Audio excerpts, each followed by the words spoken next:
Hi, my name is Dustin Messer. I'm a pastor at All Saints Dallas. Once a week or so, we're joined by an outside guest to help us think more clearly about God, His Word, and His world. Today, we are joined by Rory Shiner. Roy is the senior pastor of Providence City Church in Perth, Australia, and it is 6 a.m. Perth time. Rory, how are you doing this early morning?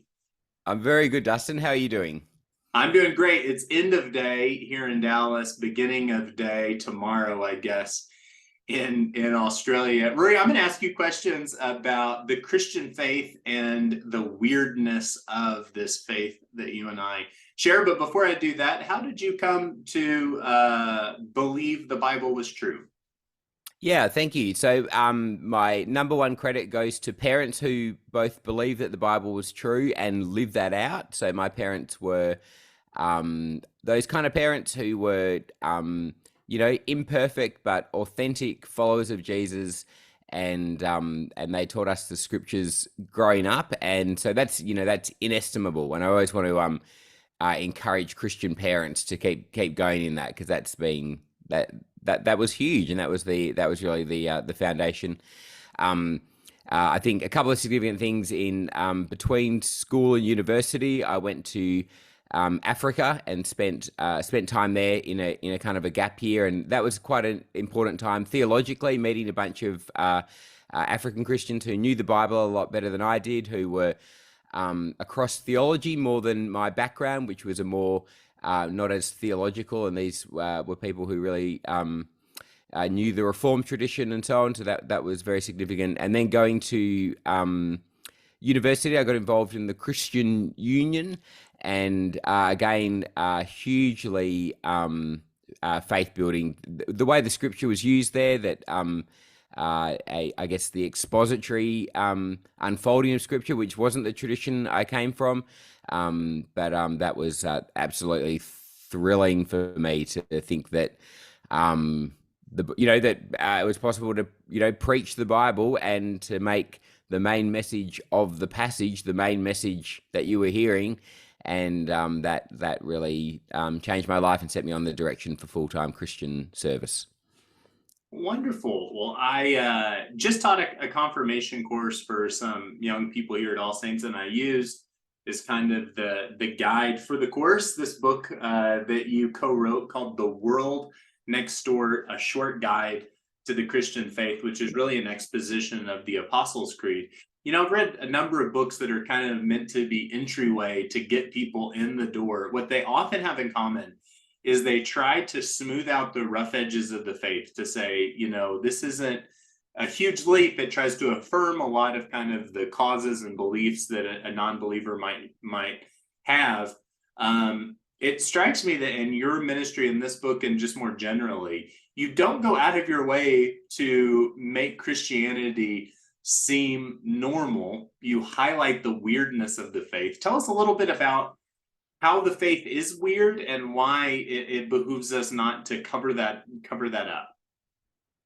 Yeah, thanks, Dustin. I agree with what you've said. I think there was a strategy, and I don't know whether maybe it was the right strategy at certain times in recent Western history, but I think you would often read books that would really downplay the supernatural, and say, look, there's not much here. There's just a few miracles max that you need to get across, and after that we won't bother you with any more miracles, and one or two spiritual beings apart from God, but we won't bother you too much about them. And I think the strategy there was to say that the Christian faith is very rational, very reasonable, very similar to what you already believe, and maybe there was some cultural moment there where that was appropriate. But I've been increasingly come to the conviction that Christianity is so gloriously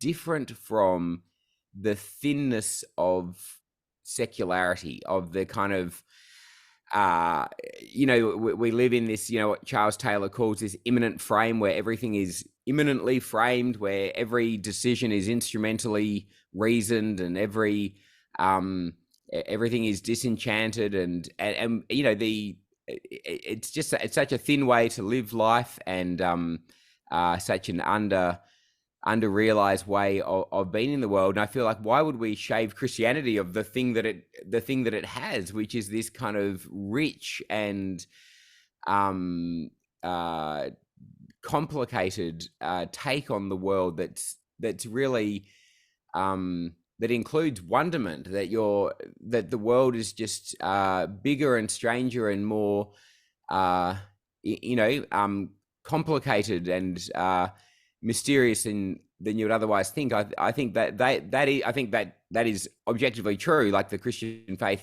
does give this big, roomy, expansive worldview. But I think, particularly in our cultural moment, why wouldn't we highlight that, or at least, truthfully disclose that to the people that we're sharing the gospel with? Because I think it commends the Christian faith in its own crazy way. I think the two things there were, one, you would downplay the supernatural and present Christianity as eminently rational, and the second thing is that you would present Christianity as if it were invented by someone in the last decade. That you would shave it of any historical context and any sense that to be a Christian was to receive a tradition from a generation before and pass it on to a generation afterwards. And with the book, which you kindly just mentioned, I think we wanted to push back on both of those instincts and say, no, Christianity is a supernatural, transcendent worldview, and we wanted to lean into all of that. And secondly, by using the Apostles' Creed to say we didn't invent it last Tuesday, that this is a faith that puts us in this 2,000 year sweep of history, and I think supernaturally connects us with the rest of the world. The other thing about highlighting the supernatural is that there's a kind of Western narcissism that we assume that because a kind of Enlightenment rationalism has taken hold of the West, it must be the thing that's eventually going to colonize the rest of the world. And of course, the rest of the world is wildly supernatural and has this completely intuitive idea that there are spiritual beings and things beyond what we can see and feel. And so, yeah, they're some of the reasons that we approached the book the way that we did. Yeah. And my guess is Perth is further along down the secularism road than America, certainly than Dallas. But I wonder if you'd just say something. When we say that the Christian faith is weird, what we're saying is it does not appear to be normal, and that assumes a certain vision of the mean, of normal. Well, what is normal in sort of a modern secular worldview? What are the assumptions the average person who you bump into at a coffee shop in Perth, what are they taking for granted? Yeah, so as you say, Perth would be Australia. We just had a recent census come out, and we just went under the 50% mark of people identifying as Christian. So it's about 46% would say that they're Christian. Another, and something between 10 and 15% would have some relationship with a church in a given year, get there for Christmas or Easter or something like that. So that's the kind of situation we're in, and the average person in the West, I think this is probably true across the Western world. The phrase I used before is that we frame the world immanently. That's a Charles Taylor term, and by that, Taylor, the philosopher, he doesn't mean that we've decided that there is no God, but that we've framed God out of almost all of regular existence. So, if you picture a frame in an art gallery, a frame is not a claim. So the frame is not saying there is nothing in the world apart from this painting. The frame is just saying, hey guys, look here, look at this painting. Ignore what's around it for a moment and focus on this. And in the same way, when in the West, we frame our lives immanently, which means we're not really answering the question, is there a God? Are there angels? Are there demons? But we're saying, hey, just for the purpose of day-to-day life, ignore that. Just focus here. Have your attention given over to these things. And so that's the way we go about life. And it means that both for someone who is decidedly secular, and even for someone who's Christian, in a Western context, we have this weird assumption that let's pretend there is no need to reference anything transcendent as we get on with buying our groceries and going to the shops and educating our children and so on. And it is one of the ways, especially in more liturgical traditions or places where catechesis and so on are still alive, where practices of morning and evening prayer and so on are attempts of standing against the that framed secular framing, imminent framing of life, and to say, actually, no, God is going to a consciousness of God is going to invade this moment and this time, which again is part of that. Using the Apostles' Creed for us was to lean into that thing. But I think that's a big thing in the West, that we frame things imminently. That the other $10 word I used was instrumental reasoning, where we do almost all our thinking based on outcomes and on easily perceivable ends. So we don't think of things in terms of their telos, that is their goal, their final meaning. So say with a violin, we ask questions like, what's it made of? What is it? How much does it cost? But we tend not to ask the question, what is it for? And by not asking that question, we divorce ourselves from the vast sweep of the great tradition and of deep thinking, because almost all serious thinking has had to grapple with the question, like, what is a human being for? And even to say that word, even to phrase that sentence like that now, it almost induces laughter, because we all think, no, human beings aren't for anything. But I think you can't make sense of what Christianity is saying without being able to say that we have a forness, that we find our end and we find our meaning and purpose, not in what we are able to achieve or what we're worth, but in what we're for, that our lives find their end and goal in something beyond us, in God. And I think that's true, but I also think it's good news. Yeah, and that affects that cosmology, affects our ethics. You mentioned catechesis earlier, you know this, but traditionally the way the church has thought about inclusion into the covenant community is, there are three great texts: the Lord's Prayer, the spiritual life, the Apostles' Creed, sort of doctrinal, what we believe, and then the Ten Commandments, ethics. I wonder if you'd say something about that ethical dimension, because it strikes me that modernity is, I think there's probably a guess 50 years ago that as we became more educated, more enlightened, everybody would just become sort of more atheistic, and God would sort of be set to the side. What strikes me, even in Dallas, but I would think especially the further along in secularism you are, that questions of cosmology, spirits, things like that, people are actually willing to be kind of loose with. Ross Douthat, who writes for the New York Times, always says, if you can't convince people that Christianity is true, he at least wants to convince them that maybe their house is haunted, because that's sort of a first step, re-enchanting their cosmos. Ethics, on the other hand, it feels like people are getting more and more confident in a secular vision of ethics, even as their cosmologies may be disparate. What sort of ethical assumptions is modernity have? What is the ethical vision of the good life for modernity? And then how does the Christian community embrace it, so, presume, but also challenge it. That's fascinating reflections, and that I absolutely concur.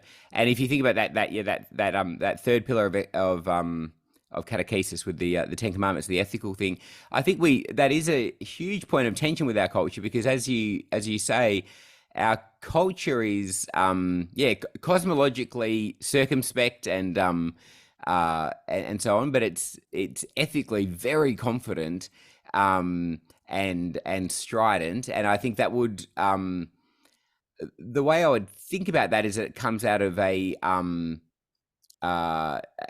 story. So I think the almost all ethics derives from some sort of answer to the question, where are we in the story, and what's the narrative that we're occupying.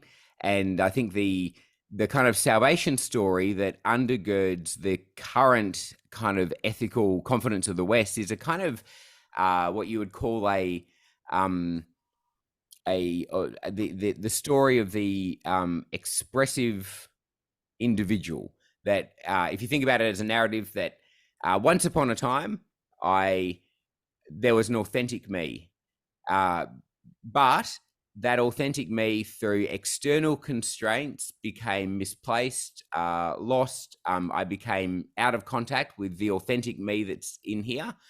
But then through some experience of salvation, I discovered the inner me, who I really am.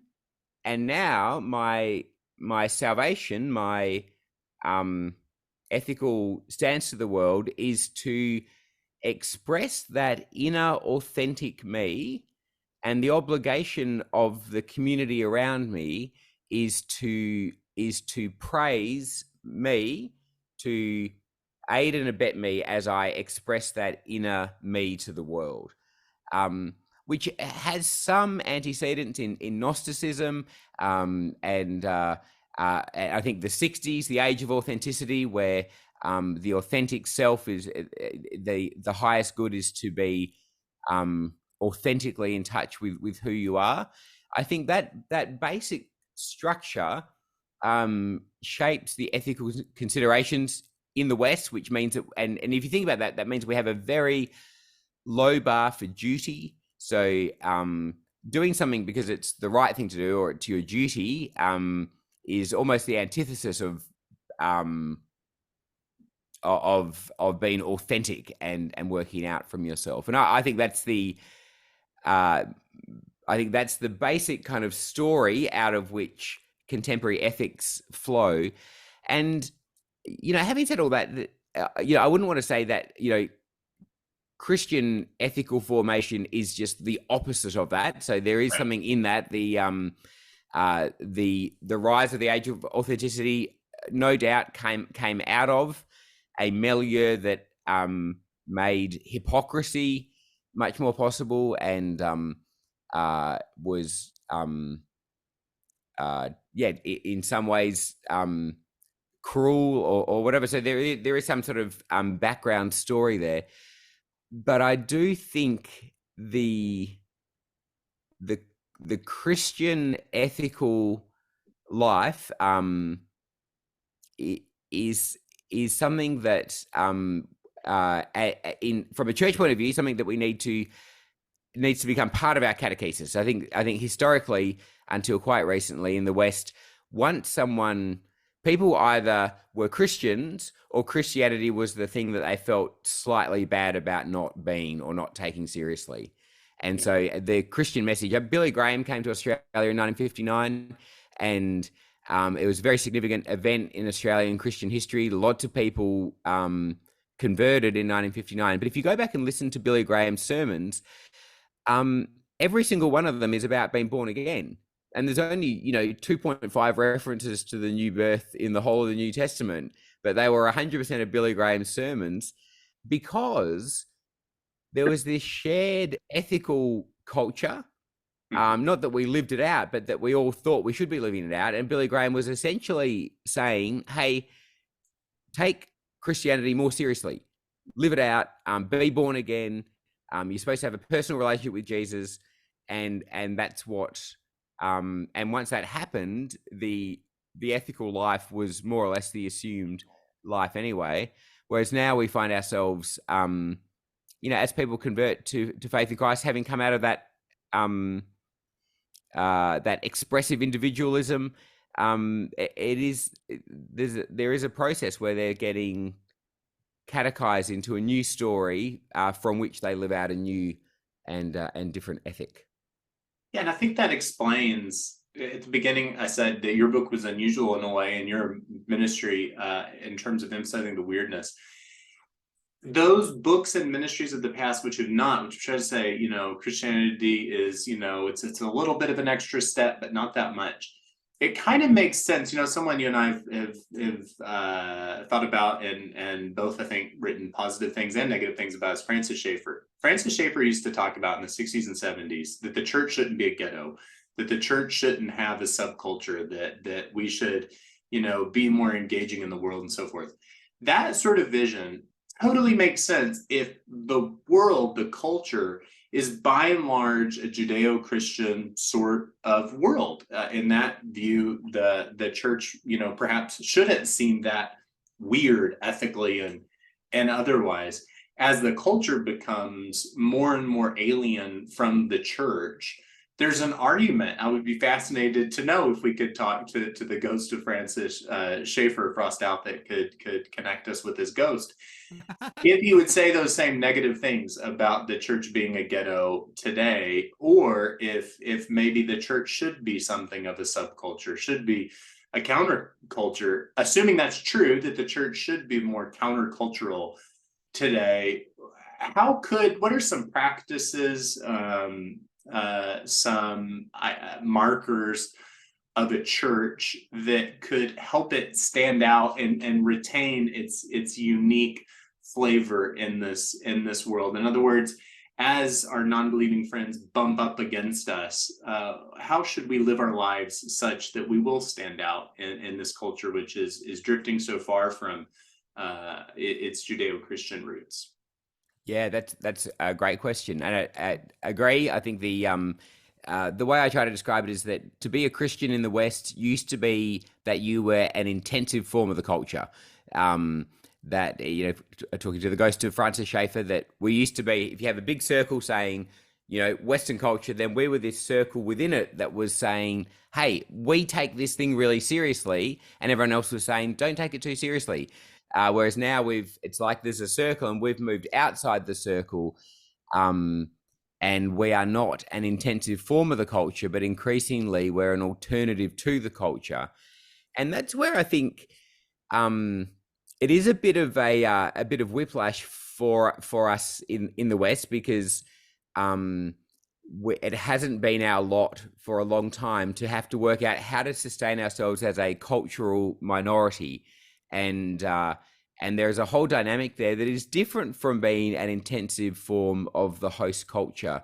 I noticed this once. I hope this doesn't raise a whole other nest of controversy. I'm doing it for the purpose of the illustration.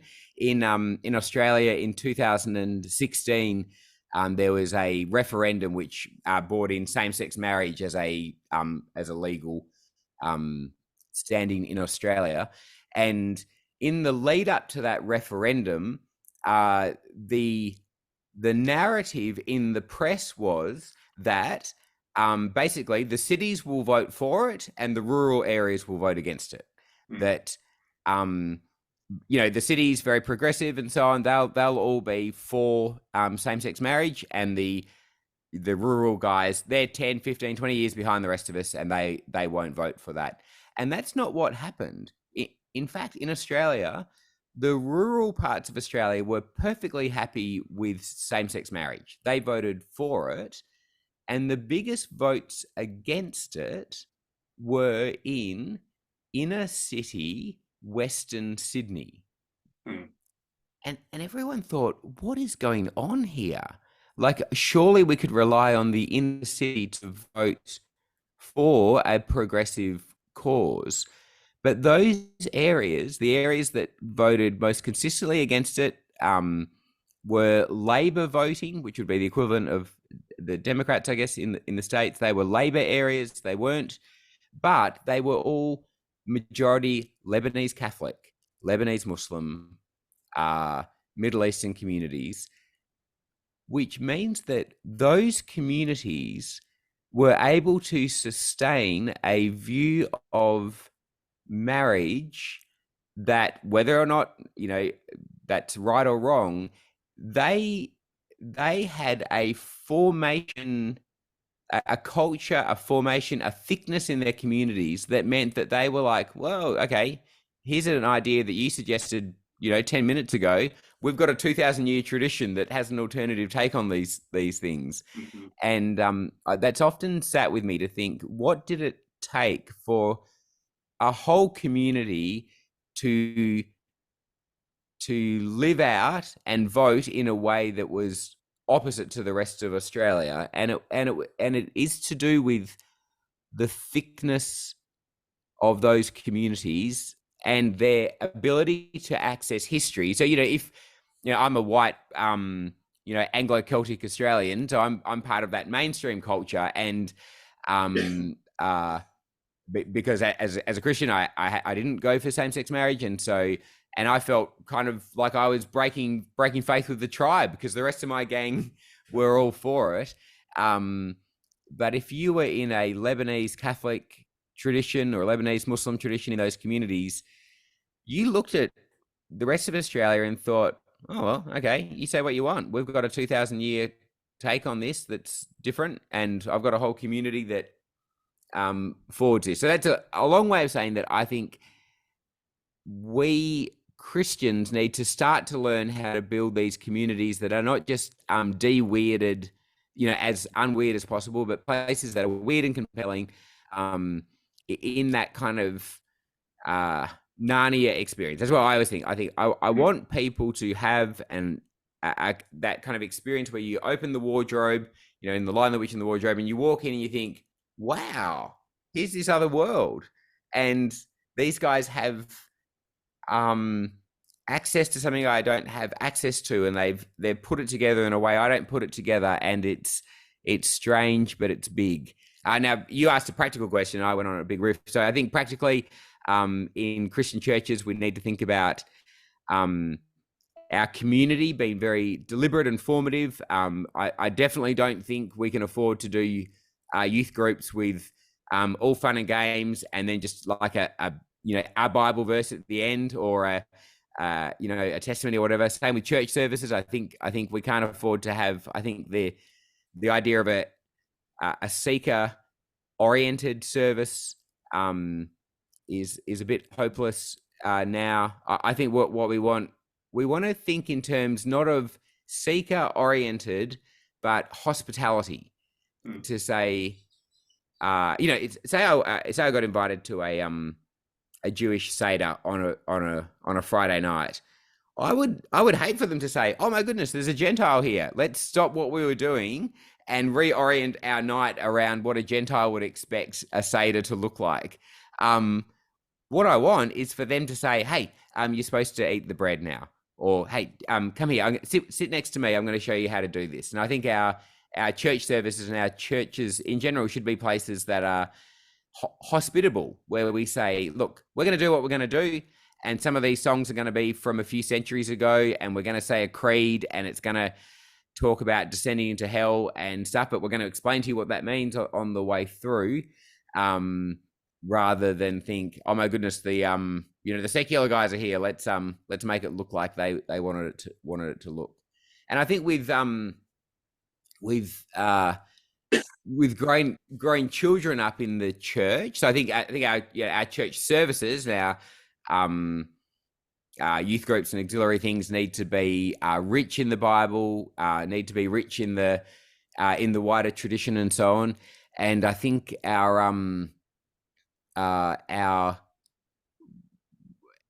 the way we form our communities need to be very very deliberate in wanting to see children, especially who grow up in the church, given a whole a really thick and deep grounding in I'm all for rote learning, by the way. So I'm very happy for kids to learn whole reams of scripture, have that become the furniture in their head, and then pass that out over the years so that they're being built for resilience as they go out into a culture that's not going to have put the wind at their sails. Well, if you've been watching this, hopefully you found it compelling. You made it all the way to the end. But if you found it weird and you would like to talk more about the faith, that's my favorite thing to get to do as a priest. Feel free to email me, dustin@ascdallas.org. I also have copies of Rory and Peter's book I would love to give you. Our guest has been Rory Shiner. Rory, thank you so much for taking time to do this. Thanks. It's been a great pleasure. Go in peace.